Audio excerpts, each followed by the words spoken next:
धर्मराज युधिष्ठिर अपने न्याय और धर्म के लिए जाने जाते थे। महाभारत का युद्ध समाप्त होने के बाद वे धर्मपूर्वक राज्य कर रहे थे और प्रजा भी बहुत खुश थी, लेकिन एक दिन उनसे भी भूल हो गई। आइए जानते हैं कि भीम ने अपने बड़े भाई को उनके द्वारा की गई गलती का एहसास कैसे दिलाया। महाभारत का युद्ध खत्म हो गया था। चक्रवर्ती सम्राट युधिष्ठिर अपने कर्तव्यों का निर्वहन करते हुए राज्य कर रहे थे। वे अक्सर राजपाट से जुड़े कार्यों में व्यस्त रहते थे। एक दिन युधिष्ठिर किसी विषय पर अपने मंत्रिमंडल से चर्चा कर रहे थे कि अचानक एक ब्राह्मण अपनी समस्या को लेकर उनके पास पहुंचा। दरअसल कुछ दुराचारियों ने उनकी गाय छीन ली थी और इसी बात की शिकायत करने वह महाराज के दरबार में पहुंचा था, लेकिन अपने व्यस्त कार्यक्रम के चलते वह ब्राह्मण की बात नहीं सुन पाए।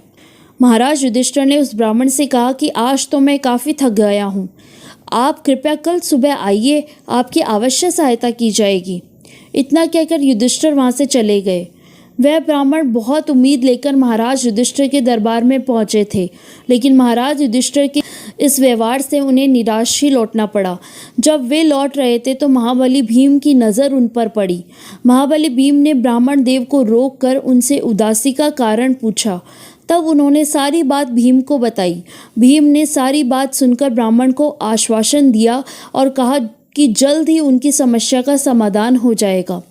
भीम को अपने बड़े भाई के इस व्यवहार के बारे में जानकर बहुत आश्चर्य हुआ। फिर उन्होंने कुछ सोचा और फिर सैनिकों को पूरे नगर में ढोल नगाड़े बजाने का आदेश दे दिया।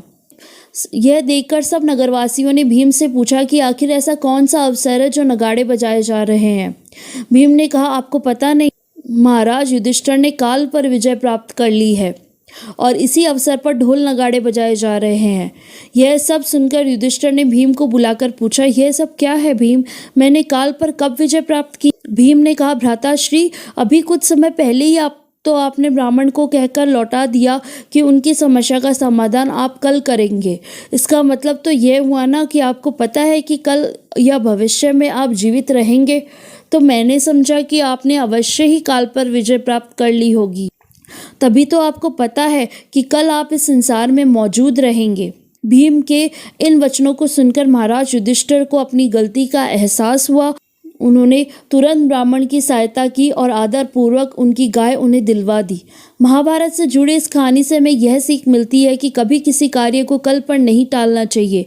कई बार हम आलस कार्य को कल पर टाल देते हैं, लेकिन यह सही नहीं है। हमें सभी कार्यों को प्राथमिकता देकर आज ही कर लेना चाहिए, क्योंकि कल किसी ने नहीं देखा।